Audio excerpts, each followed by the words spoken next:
एक उल्लू ने बताया कि इन 7 स्थानों पर कभी भूल कर भी नहीं जाना चाहिए। हंस और उल्लू का संवाद। जय श्री कृष्ण मित्रों, पुनः एक बार आप सभी का स्वागत है हमारे चैनल नवजीवन ज्ञान गंगा में।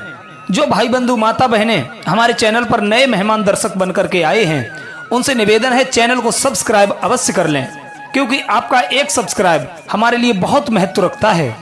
दर्शक बंधुओं, एक बार एक हंस और एक हंसनी भ्रमण करने के लिए निकले।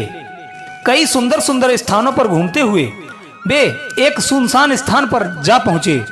वहां पर कोई सरोवर तो था नहीं, इसीलिए उन्होंने सोचा कि क्यों ना रात इसी वृक्ष पर व्यतीत कर ली जाए। उस ऊबड़ खाबड़ और वीरान स्थान को देखकर हंसनी हंस से कहने लगी, अजी सुनते हो, हम लोग कहाँ इस बीहड़ स्थान पर आ पहुंचे हैं। मुझे तो यहाँ सचमुच डर लग रहा है, कहीं मेरे साथ कोई अनहोनी ना हो जाए। हंस कहने लगा, अरे प्रिय, आप घबराओ नहीं, बस एक रात की ही तो बात है। सुबह होते ही हम यहाँ से अपने स्थान के लिए चले जाएंगे। हंसनी कहने लगी, अजी सुनते हो, रात तो मैं जैसे तैसे काट लूंगी, लेकिन विद्वानों का ऐसा कहना है कि इन स्थानों पर एक क्षण भी नहीं रुकना चाहिए।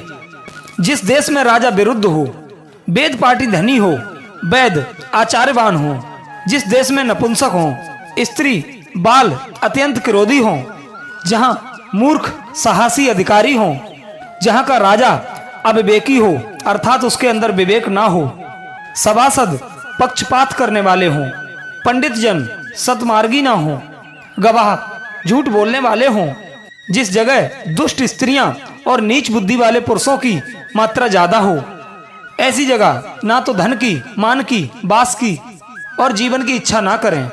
इन 7 स्थानों पर दिन में भी बसेरा नहीं करना चाहिए। नंबर 1, सुनसान जगह पर बना हुआ चबूतरा। नंबर 2, सुनसान स्थान के किसी चौराहे पर। नंबर 3, सुनसान स्थान पर बना हुआ कोई पुराना देव मंदिर हो, जहां पर पूजा पाठ ना की जाती हो, जहां पर कोई आता जाता भी ना हो, देव प्रतिमाएं खंडित हो चुकी हों, ऐसी जगह बिल्कुल नहीं रुकना चाहिए। नंबर 4, शून्य वन में। नंबर 5, बरसों से बंद पड़े घर में। नंबर 6, जहां पर दुष्ट लोग निवास करते हो वहां पर। और नंबर 7, शमशान में।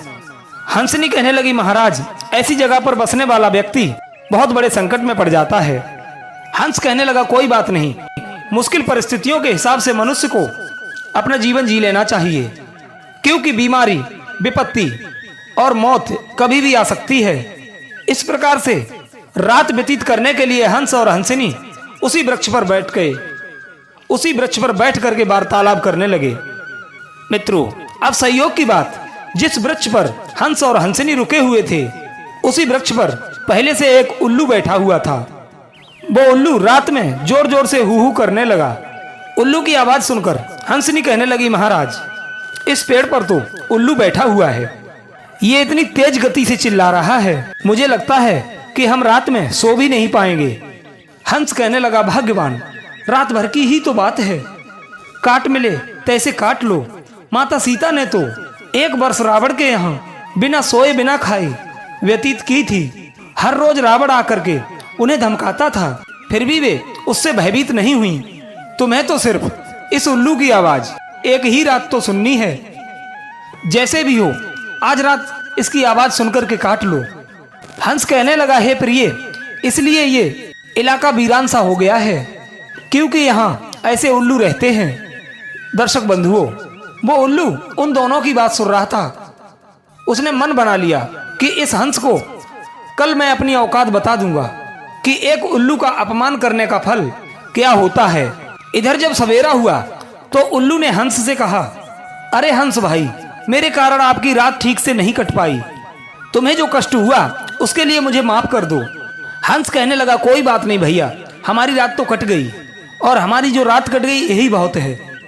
छोटी मोटी तकलीफें तो सबके जीवन में आती ही रहती हैं, उन्हें उन कष्टों से परेशान नहीं होना चाहिए, बल्कि उन्हें सहन करने की आदत भी रखनी चाहिए। इतना कहकर के वो हंस अपनी पत्नी को लेकर आगे के लिए जाने लगा तो उल्लू ने हंस का रास्ता रोक लिया और कहने लगा, हे हंस भाई, आप तो चोर निकले, आपको रात व्यतीत क्या कर लेने दी, आप तो मेरी पत्नी को ही चुरा करके ले जाने लगे। उल्लू की बात सुनकर के हंस के होश उड़ गए। हंस कहने लगा आपकी पत्नी? लेकिन ये तो मेरी पत्नी है, ये उल्लू की नहीं है, ये हंसनी है। उल्लू कहने लगा वाह जी वाह, आपने रात क्या बिताई, मेरी जाति पर भी अपना अधिकार जमाने लगे। दर्शक बंधुओं, अब तो दोनों में झगड़ा होने लगा। बात बहुत आगे बढ़ चुकी थी। उल्लू ने पंचायत बैठा दी, पंच लोग भी आ गए। पंचों में सारे लोग उल्लू ही थे, उनमें कोई अन्य पक्षी नहीं था। पंच कहने लगे अरे भाई, आप लोग किस बात को लेकर झगड़ रहे हो? हंस बोला महाजनों, ये उल्लू मेरी हंसनी पर जबरदस्ती अधिकार जमा रहा है, जबकि ये हंसनी मेरी पत्नी है। इधर उल्लू ने अपना पक्ष रखते हुए कहा कि देखो, ये हंस मेरे घर में घुसकर मेरी पत्नी को बहला फुसलाकर अपने साथ लिए जा रहा है, जबकि ये मेरी पत्नी है। मित्रों, अब तो उल्लुओं की सभा में हंस को न्याय मिलना बड़ा असंभव था। उल्लुओं की पंचायत ने सोच विचार कर उल्लू की पक्ष में निर्णय सुना दिया। पंचों ने सोचा कि ये हंस तो यहाँ से चला जाएगा, हमारे बीच में ये बेचारा उल्लू ही रहेगा, इसलिए हंसनी उल्लू की ही पत्नी बताकर उसे दे दी गई। बेचारा हंस कुछ भी नहीं कर सका। वो अपनी पत्नी को जाता देख रोने चिल्लाने लगा। हंस को दुखी देखकर उल्लू कहने लगा भैया चिंता ना करो, ये हंसनी आपकी ही पत्नी है। मैंने तो सिर्फ आपको ये बताने की कोशिश की है कि जीवन में कभी किसी का अपमान नहीं करना चाहिए। यदि किसी विपरीत परिस्थिति में फंस भी जाओ तो उसे बिना किसी भय के निकाल देना चाहिए। उस समय मान अपमान की सोचकर मन में दुखी नहीं होना चाहिए।